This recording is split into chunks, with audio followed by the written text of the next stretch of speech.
Well, we're waiting.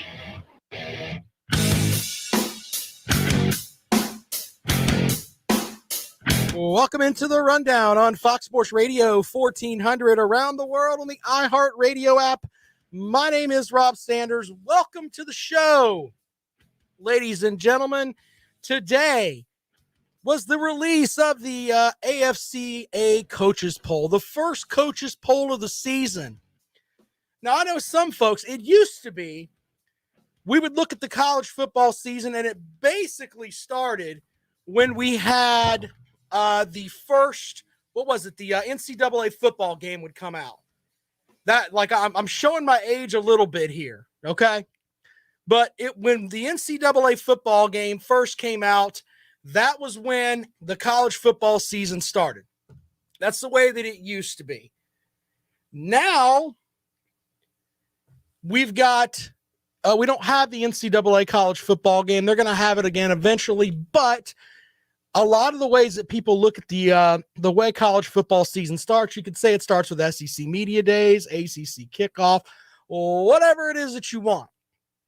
So today on the program, though, a lot of people think that it starts when the first set of rankings come out.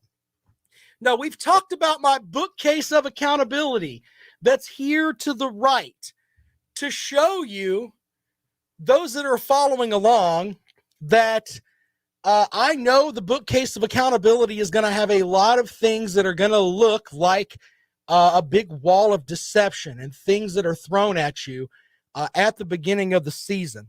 So what I've done is I wanted to give you a little bit of a taste of that today to show you that there are already folks that are writing things in in certain polls that are out there that are saying that X team is already playing the toughest schedule because they have 5 teams that are ranked that they're playing.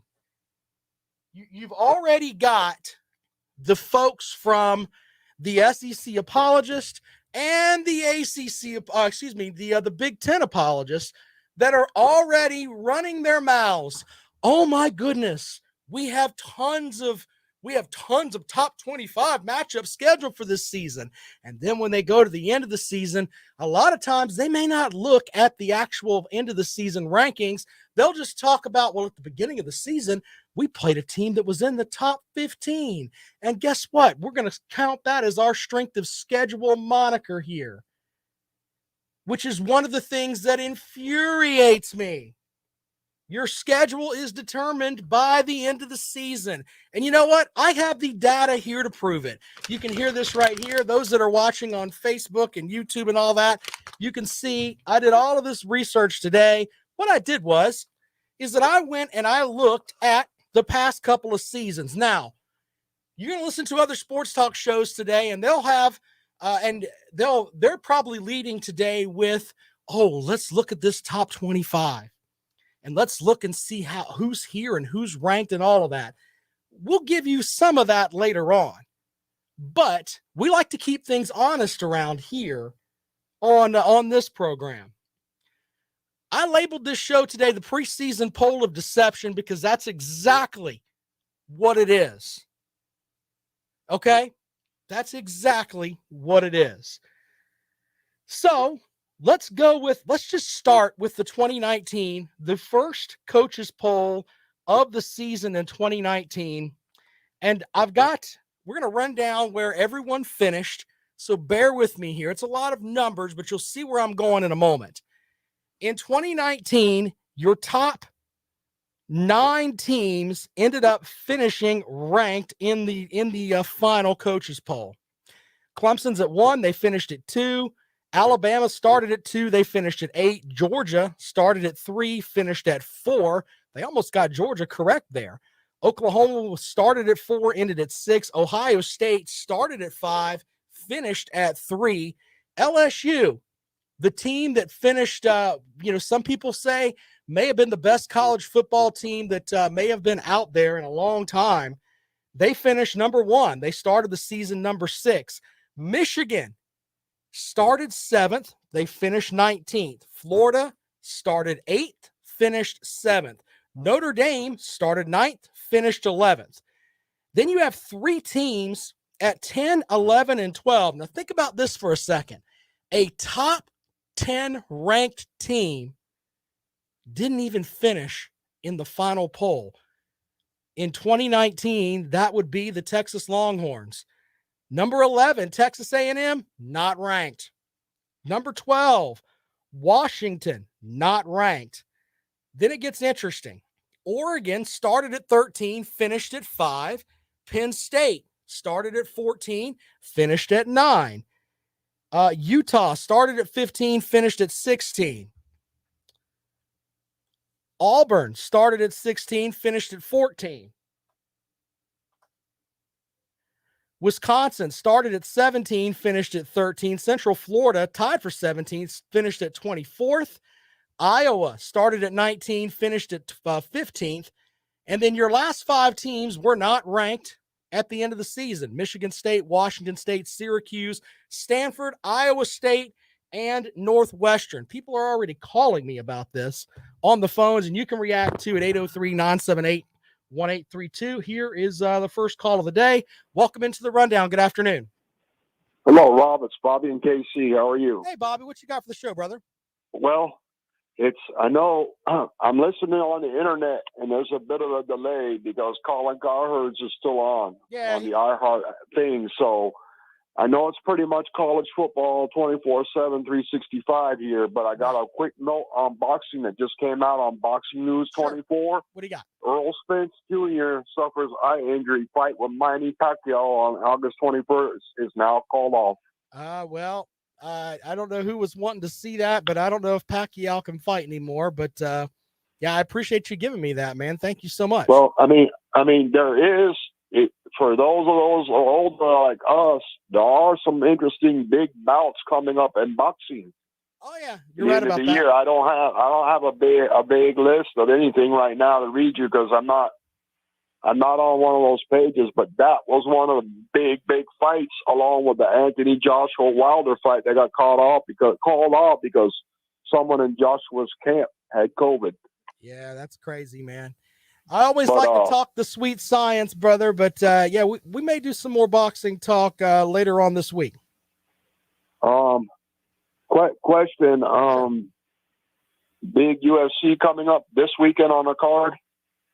No, that was. You got to bring that up for any of your younger callers or listeners that might be big fans, because I'm more of a boxing fan. Yeah, no, I watched the UFC fight last week with Derek Lewis because I'm a Derek Lewis guy, and that was a pretty good card. I don't know what they're gonna have this week though. I got to check on that.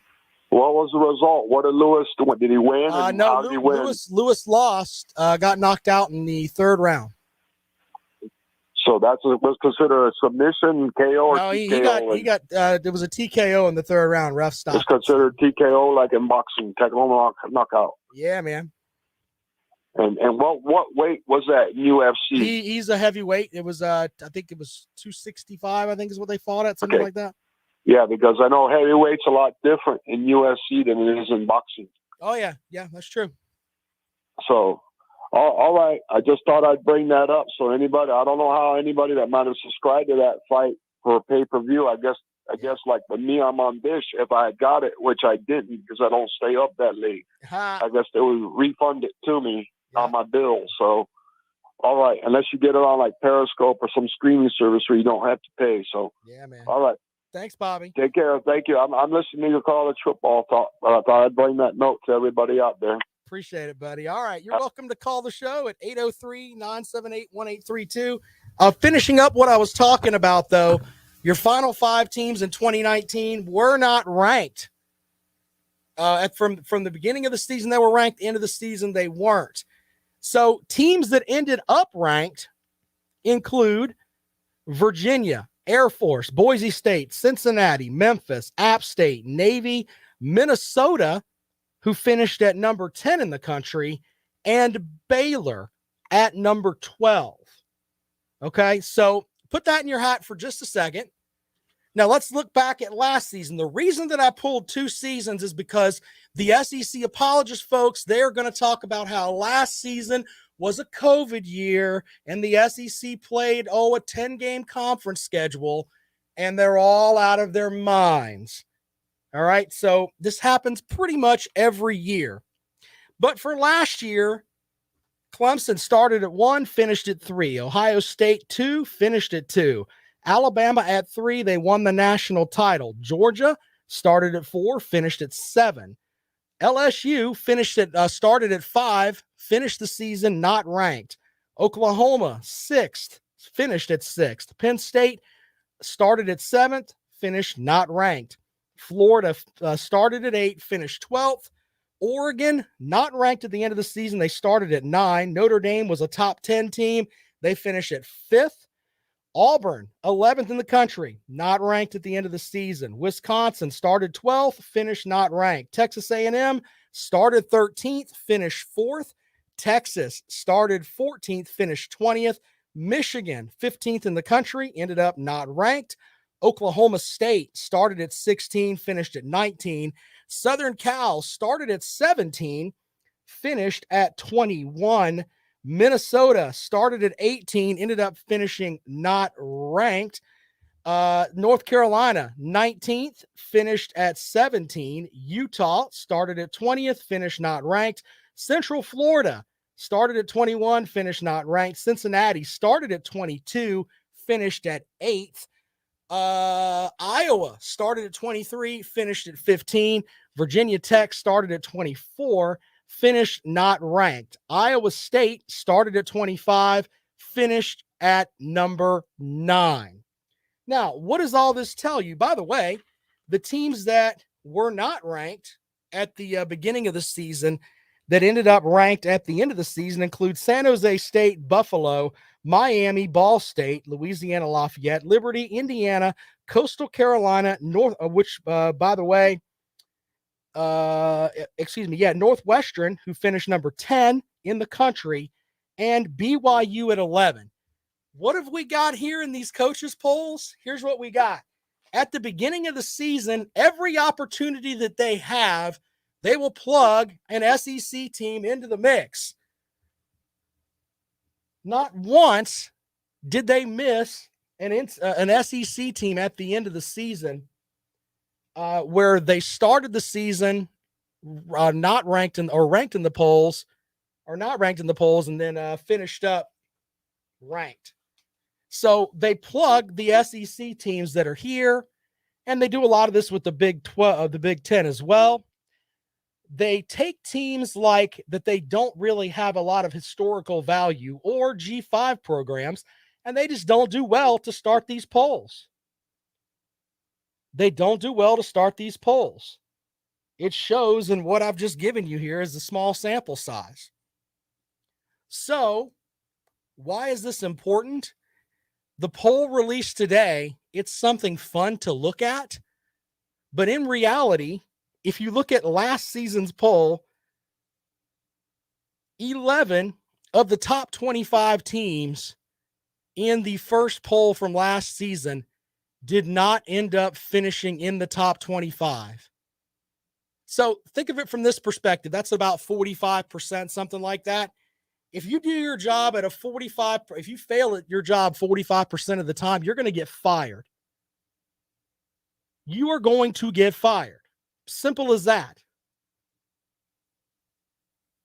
But a lot of these polls, they put this stuff out there. And by the way, this is the coaches' poll. So the coaches put this out there.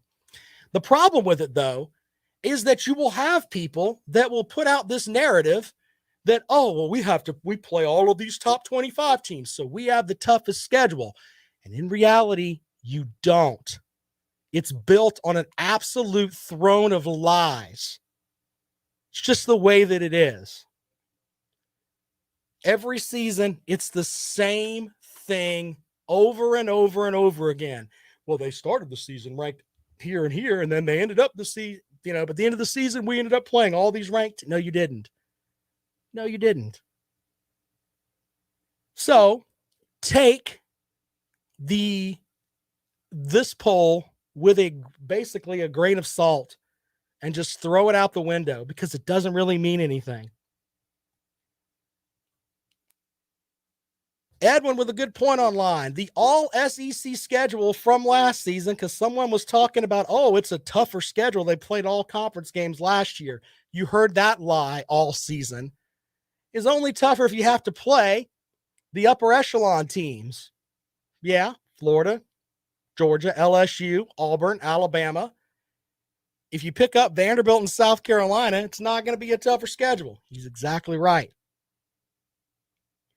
It's just, it takes away from the sport this whole thing of conference exceptionalism. If you look at the two polls that I've got here,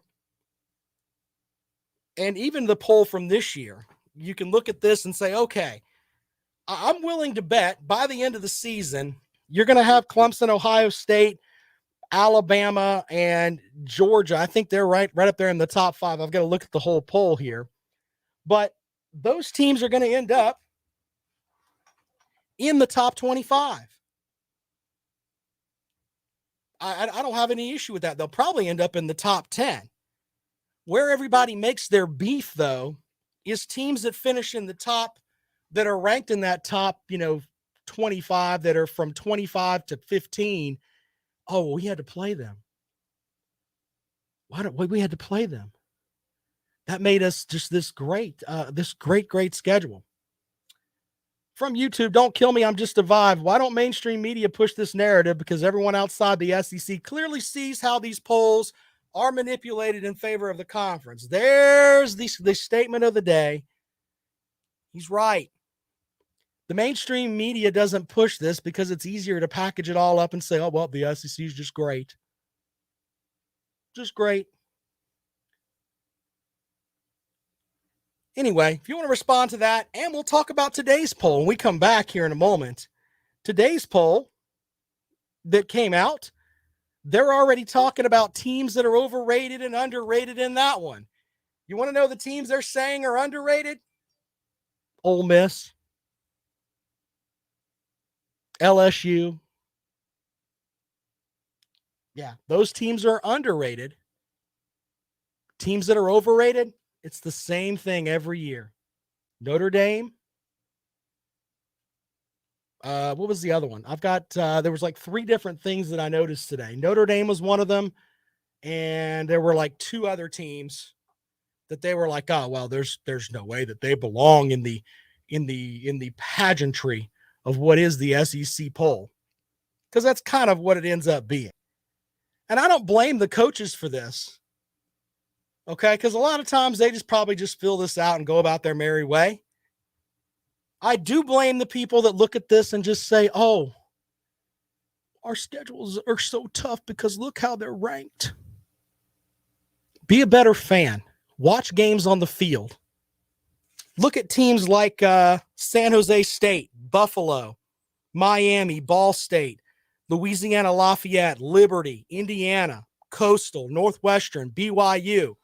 They played football last season. They were better than some of these teams that were just the consensus that were just put in, and people rode them to the millennium. More of the rundown when we come back. This is Fox Sports Radio 1400. Edwin's dealing with a lot of truth today. Hold on, let me go get my other piece of paper here.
Edwin with another good point. Edwin must have got some of his Metamucil must have been mixed really well today. He's doing some good stuff there.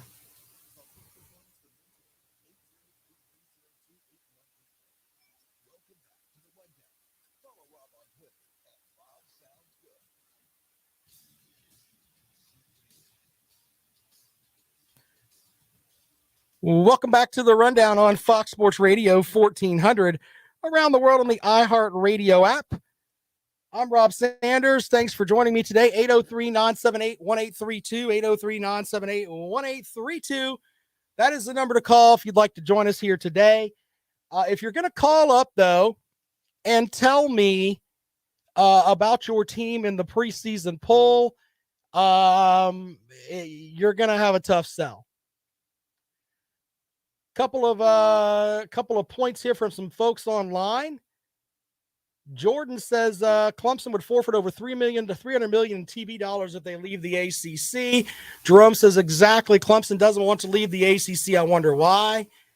Then how can you down the SEC? It's not an issue. That's the entire thing. Stop thinking because we play in this conference, it validates our team if they're a 6-6 or a 7-5 or an 8-4 team. And they play in that SEC and, since we play in the SEC, we're absolutely awesome. Here's what you do. You look at your team and you say, you know what? We're 8-4.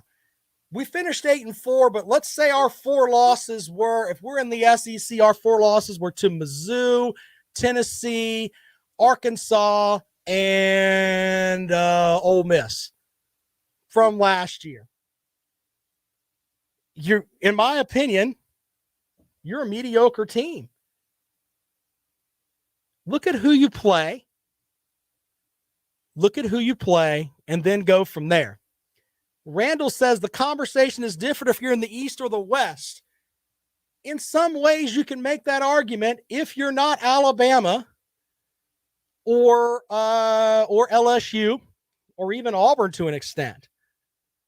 If you're Arkansas or Ole Miss or Mississippi State, I can buy it because you're going to end up playing you're going to end up playing Texas A&M, Alabama, LSU, Auburn. Yeah, I get that. But people scream the SEC this and the SEC that. The East is holding on like it's a hind tit. That's basically what it boils down to. And it cheapens any college football conversation that you have. It makes you just look silly when you say stuff like that. When I go out and about and people start talking to me about college football, if they're going to talk to me about things like, I don't know, man, Will Shipley's going to be great at Clemson, or Kevin Harris is going to be a great running back this year for South Carolina. Could he be the all-time or the all-SEC rusher again this year? Man, I'll buy into those conversations and we'll talk about that all day long. But when you sit here and tell me, man, the polls have Alabama playing 5 top-ranked or 5 top 25 teams to start the season, just stop. At the start of the season, why don't we look back at when they play at the end of the year? Wouldn't that just make more sense? Stop putting so much weight into these polls that I've already shown you are completely wrong. If you're a G5 team or a team that's not completely in the mix of the college football blue bloods like Northwestern, BYU, a team like that, you could be in the Power 5 and be overlooked. It's a shame. It really, really is. Anyway, we'll take your calls on that at 803-978-1832. 803-978-1832 is the number to call if you'd like to join us here on the Rundown this afternoon. By the way, you should be checking out my blog page at foxsportsradio1400.com. Why? Because there's a story up there where people are, I posted something earlier today about how, for some reason, the University of Texas, one of the richest football programs in the country,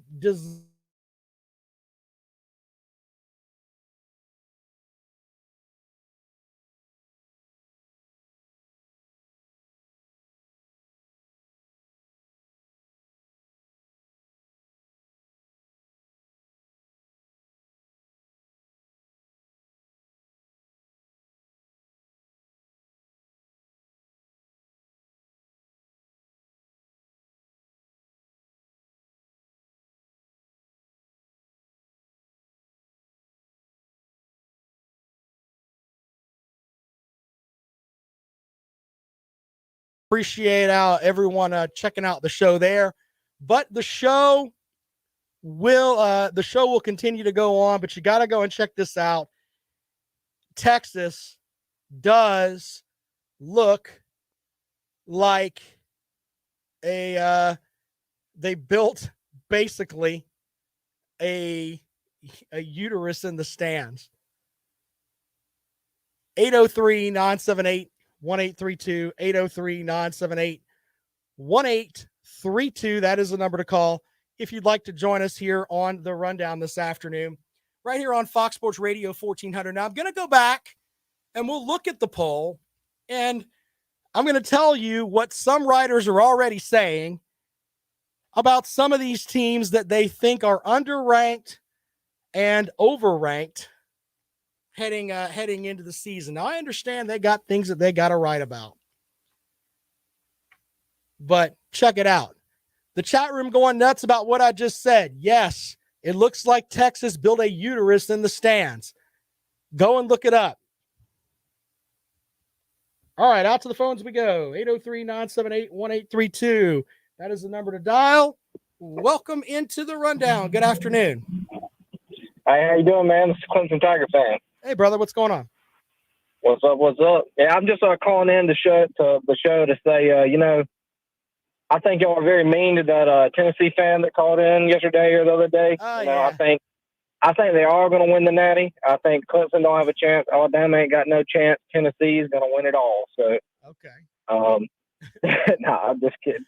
That was absolutely insane. Yeah, insane stuff. Yeah. You're right about that, brother. That was crazy. You have anything else for the show today?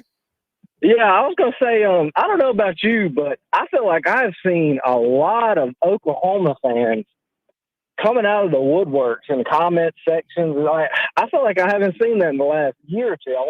Like, do you feel like you've seen an influx of Oklahoma fans lately, or have you always kind of seen them around? Well, I think Oklahoma, if you you can look at the final couple of years, they're finishing as a top 10 team. They've got a great young coach. They've had some great quarterbacks there. I mean, it's not like they're a team that ends up every season where they're not one of the teams that's considered one of the better programs in college football. They just have to get over the hump, is basically what it boils down to. So their fan base is out there, and they're very, very passionate about Oklahoma. They're a better program if you're just picking up just on football alone, I'll take Oklahoma over Texas all day today and twice on Sunday if that's the one that I can get to come into my conference. So the SEC picking up Oklahoma, in my opinion, that's the better pick over Texas. So, yeah, I mean, Oklahoma's a good program. So, I mean, their fan base is pretty passionate.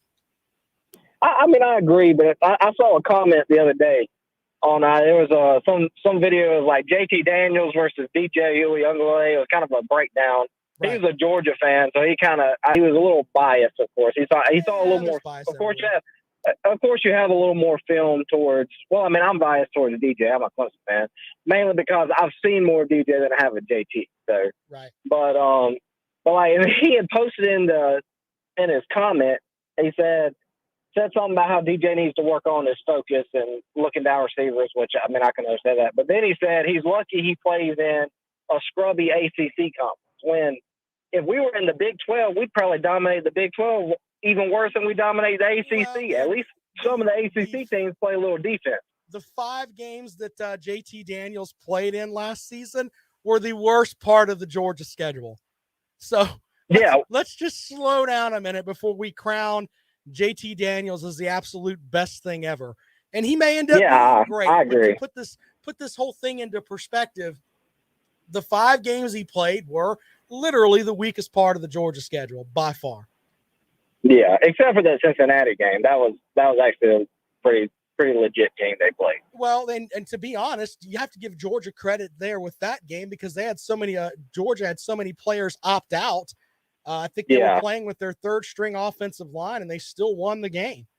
So, that's one thing I'm a little like, everybody's so high on Oklahoma. And I think they are going to be better, but at the same time, was missing like half their team. So, I mean, don't know. Like, I'll believe it when I see it. I think history is just kind of showing. History showing shows it. that Oklahoma is going to finish as a top 10 team because Yeah, at least exactly. in the But past, they're not gonna. well, winning the national title is different, you know, but Yeah. finishing as a top 10 team and being relevant, they're right there. Oklahoma is, and they're one of, you can't really put together any list of the past 5 years without saying, hey, Oklahoma's right there. Yeah, I got you. All right, man. Hey, I appreciate you calling the show, buddy. Thank you so much. Yeah, you have a good one. All right, man. There you go. You're welcome to call the show at 803-978-1832, 803-978-1832. Quick break. When we come back, we'll look at this poll of lies, and we'll look at some of the lies that are already being spewed about who's overrated and underrated and everything else. We'll give you that in a moment. This is The Rundown. You're listening to Fox Sports Radio 1400.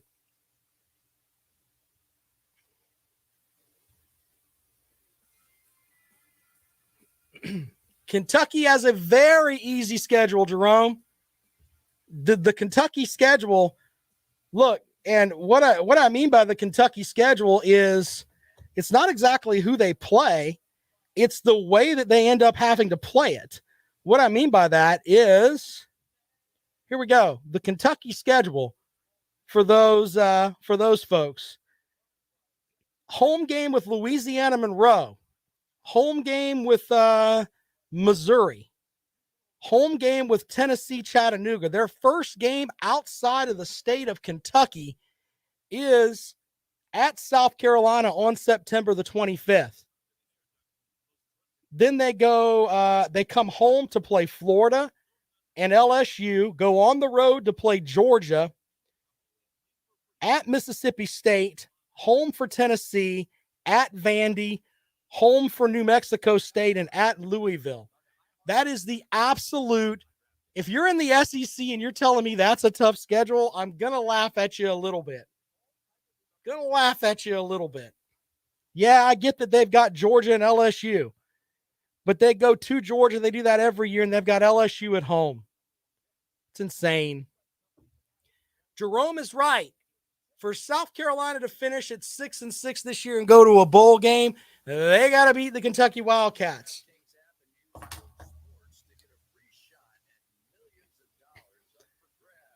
That's got to happen. You're absolutely right.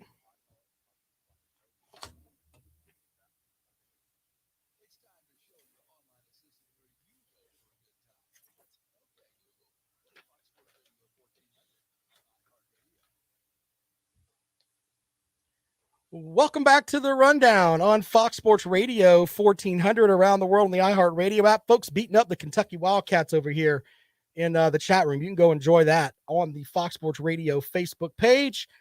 They're talking about Kentucky's schedule. Yes, Kentucky's schedule is one of the easier schedules in the conference, in my opinion. Look, they've got a couple of juggernauts. They've got to play Florida. They get them at home. LSU on the road, at home. Their toughest game is when they play at Georgia. But listen to the rest of this schedule. Louisiana Monroe at home. Mizzou at home. Tennessee Chattanooga at home. Then they go on the road to play at the Gamecocks, followed by a home game with Florida, home game with LSU, road game at Georgia, road game at Mississippi State, home game with UT, on the road at Vandy. Then they get New Mexico State at home on November the 20th, and then the rivalry game with Louisville. That's, when you look at Kentucky's schedule, that's kind of one of the things I'm talking about. Yes, they've got LSU and Georgia, but the rest of their schedule is hot dog water. It really is. It's sad. This is the SEC schedule. People are, they play in the SEC, and we can go up and down all kinds of schedules, man. You can find holes in all of them. That's why it's best just to look at your team and see what they do. Anyway, the first top 25 was released today, and we'll do a quick rundown of this really quick, hence the name of the show, The Rundown. Let's look here. The first top 25 of the season. the coaches poll. Alabama at 1, Clemson at 2, Oklahoma at 3, Ohio State at 4, Georgia at 5. Those 5 teams will finish within the top 10 in my opinion. I'd be kind of shocked if they didn't.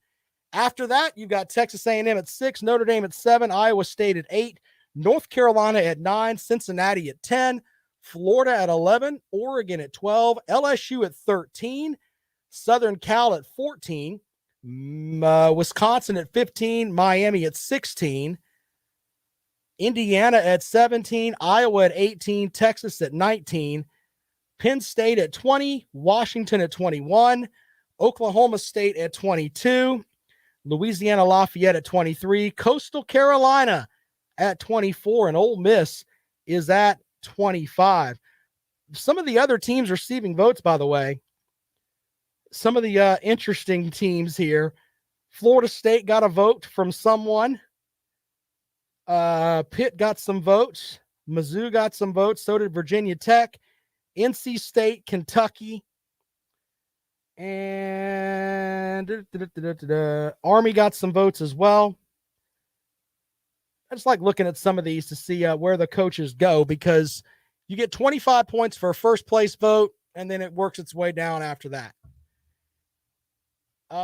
Jeremy online says Wisconsin should be a top 10 team. Well, where do they've got Wisconsin at? At 15. Is that really that far off? If you had, and that's what I'm saying. A lot of these polls are silly at this point of the season. They really, really are.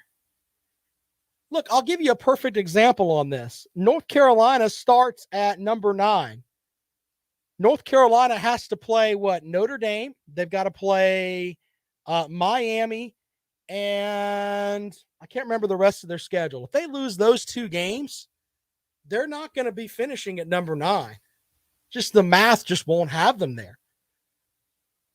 2 losses would probably, with one of the losses, if it's to Miami, that might knock them out of the ACC championship game. And they'll move down. So the polls are interesting, just something to kind of look at. But if you're a team that's not a power, like a Baylor, a Northwestern, an Indiana, or a G5 team like Buffalo, Ball State, one of those teams, you're not going to get a fair shake in these polls, because they have to put all the SEC teams in there. In my opinion, that's how it ends up. And a lot of it's got to do with what coaches see. Now, when the AP poll comes out, it'll be the same thing. It'll be the same mix. Probably a little bit different as far as spots go. I'm willing to bet that the top set there will be pretty much close to the same. Edwin online says he thinks that Arkansas could have the toughest schedule in the country. I'm pulling up the Arkansas schedule right now, and I think he might be right. Let's look at this really quickly here. Now, Arkansas is one of those teams that is not, they play in the SEC West, and so their schedule is going to be a little bit tougher. They have Rice. They go on the road, or they are at home against Texas, as well as Georgia Southern. Then they play in Arlington against Texas A&M, on the road at Georgia, on the road at Ole Miss, home game for Auburn. Arkansas Pine Bluff comes to Little Rock on October the 23rd. November the 6th, they play Mississippi State at home, followed by a road trip to Baton Rouge, and then a road trip to Alabama, and then a home game with Mizzou. You can make an argument that they may not win a game or be favored in a game in November. That's not that far-fetched. But they're one of those teams that also, they're out of conference schedule. They did schedule Texas. So there's that too. Jeremy online says Nebraska has the toughest schedule in the country. And you know what? We'll look at that really quickly here as I pull up the Nebraska schedule. it's funny because I haven't even looked at the Nebraska schedule, but we'll decide together. I think going on the road and having to play at Alabama and playing at LSU, in addition to having Auburn on the schedule, in addition to having Texas on the schedule, that makes your schedule pretty tough. The Nebraska schedule, let's look at it really quick here. Nebraska, Illinois, at Illinois to start the season. That's a tough game. Fordham, Buffalo, at Oklahoma. So they're 2 home road games to start. That's pretty tough. They go on the road to Michigan State after that. Home with Northwestern for homecoming. Northwestern's going to be pretty good, I think. Michigan, I'm not buying. At Minnesota, that might be a tough game. Purdue. They've also got Ohio State, Wisconsin, and Iowa. You know what? He's not that far-fetched. I'm willing to bet that that's one of the tougher schedules in the Big Ten. I can buy into that. Just judging on the perception of what I think about certain teams. Going in, we'll find out, though. That's what's so great about the college football season, is that we always end up finding out. Now, due to my bookcase of accountability, we'll find out who is correct and who isn't, as far as some of the stuff they put out there. Quick break, and we come back. I've got the overrated and underrated from some of these folks that are already putting stuff out there based on the coaches poll. We'll have that for you when we come back. This is Fox Sports Radio 1400. Blake, you may be right.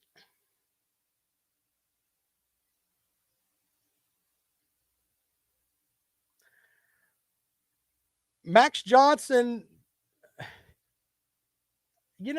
I think it's kind of far-fetched to say, hey, he'll be in the Heisman conversation when he kind of won the job because somebody got injured. I don't know about all that.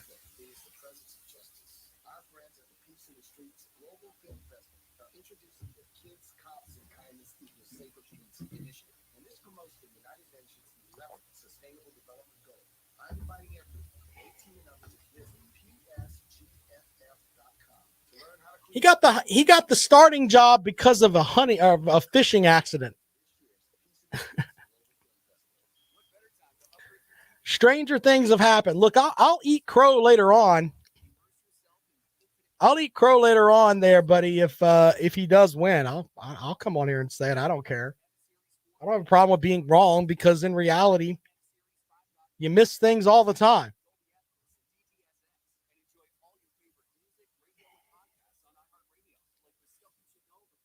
Hey, man, that's what's cool. You can make a bold statement like that. I don't think JT Daniels is going to win the Heisman. I've watched some JT Daniels games. I'm still working on that realistic one. I'm trying to figure out which way I'm going to go. That's why I've been watching JT Daniels play. I just don't think he's that good. He overthrows a lot. That's not really fair. Burrow had Jamar Chase, Jefferson, Edwards-Helaire, and I think he had 4 all-conference linemen blocking for him. So you could have put anybody in there, they're going to make numbers. I'm not taking anything away from Burrow, but Burrow's path to the Heisman was a heck of a lot easier because a lot of the guys that he had. Matt Corral's going to put up numbers. You're right there, SEC football fever. I don't know about Brady, though, man. I mean, we'll see about that. I agree with you there, Fang Karate. Be jacked up watching those games. Around the house, anyway.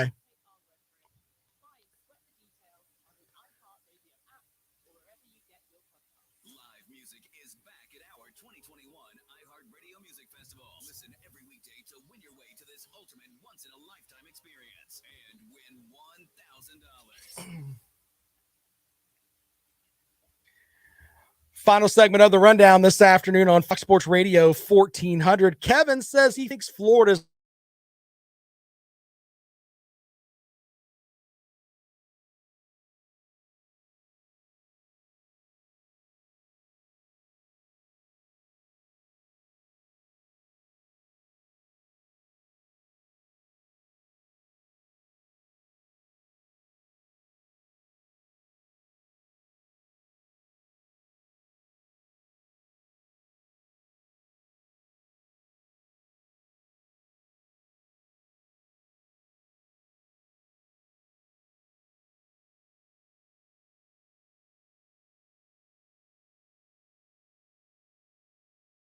end up having to come with, they end up being better as the season goes along.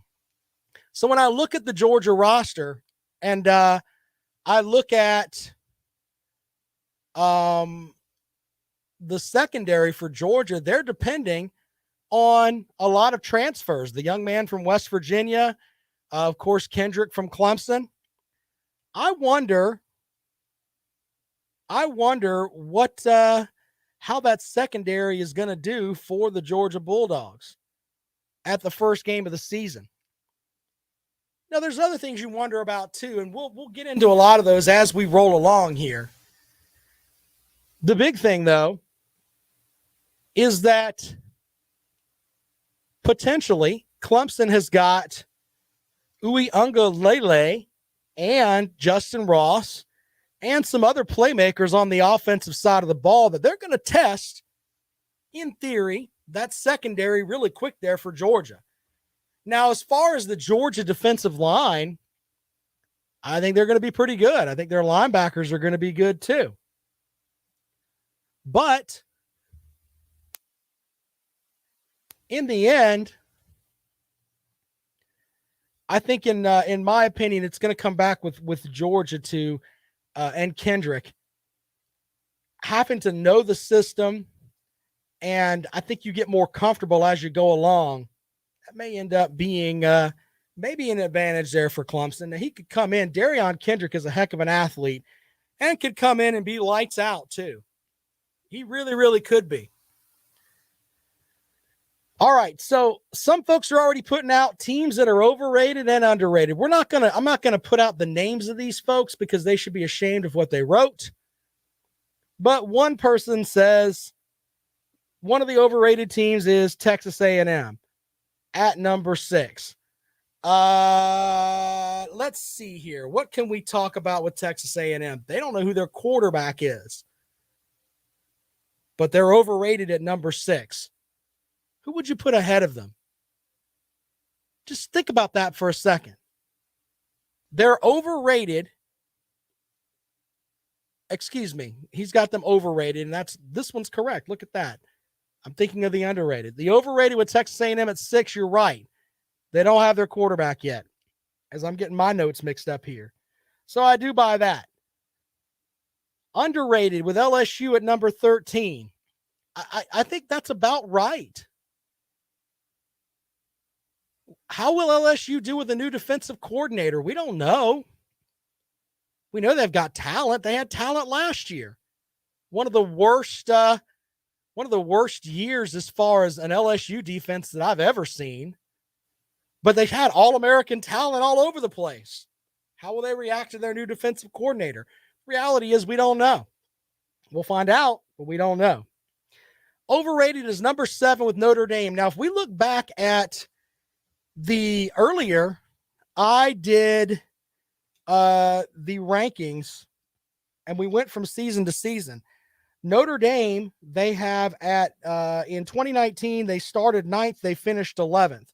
In 2020, they started 10th, finished 5th.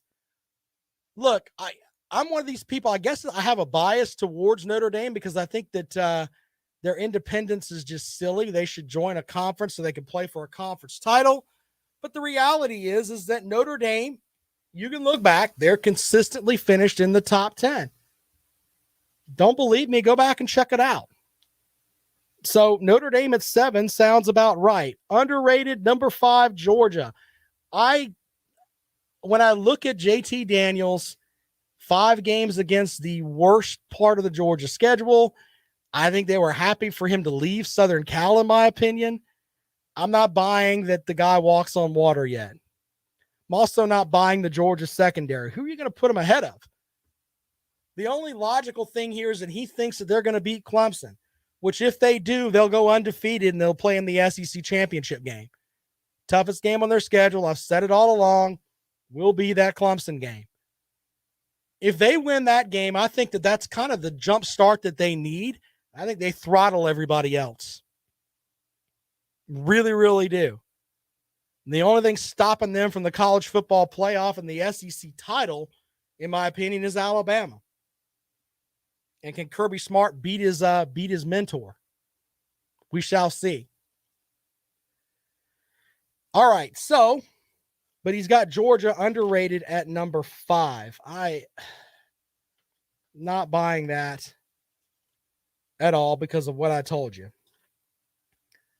couple other folks had the same thing. They're wanting to push SEC teams up to the top. And other teams are like, yeah, I'm just not buying it. Caden says, stop hating Rob. JT has proved more than Uwe Ungalele because DJ got beat by Notre Dame. Georgia can't relate to that. Yes, but Georgia didn't play. Their last 5 games of the season were against the bottom feeder teams, man. Just saying. And it's not an issue of Daniels versus Uiagalelei. It's an issue of Daniels against the Clemson defense, which will be the best defense that he's ever played against. That's the thing. Stop thinking that it's a head-to-head matchup between those two because it's not. It's Daniels against the defense that Brent Venables puts out there. That's the matchup.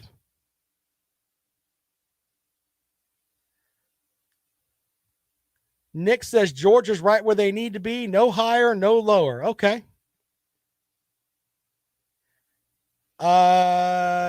Zach says JT Daniels looks like he walks on water compared to Fromm and Stetson Bennett. Yeah, you know what? You can make that argument, especially with Stetson Bennett. We'll go with that. We'll go with that. And the SEC folks coming out online over there, they want to rail DJ Uiagalelei because he played in 2 games compared to the 5 that JT Daniels played in. Okay. All right, so my buddy Lawton Swan of Clemson Sports Talk, he is the czar of Clemson Sports. Stop looking at me, Swan. Be sure to follow him on Twitter. He's at Clemson Sports. He'll be up next. Some of the other stuff that is interesting that are showing up in the chat room here. I don't think that JT Daniels is, if you told me to pick quarterbacks from the SEC, I'd take Matt Corral first. I'd take Alabama's quarterback, Bryce Young. Where else would I go? I'd take Mizzou's Connor Bazelak before I'd think about JT Daniels. I think the other guys are just better. Anyway, we'll have plenty of time to go over this stuff and several other things as we roll along. It's getting closer and closer to football season, folks. Got some great stuff that we're going to have some interviews lined up for later this week. We'll be happy to enlighten you to those. Follow me on Twitter. I'm at Rob Sounds Good. And we'll be back at it tomorrow here on The Rundown on Fox Sports Radio 1400. All right, you guys are awesome over there. I appreciate the conversation. Like the video. Go and watch the Tennessee video. That guy's hilarious. I don't know where he's at with all that, man. I think he's on drugs. Anyway, appreciate you guys, man. We'll see you later on.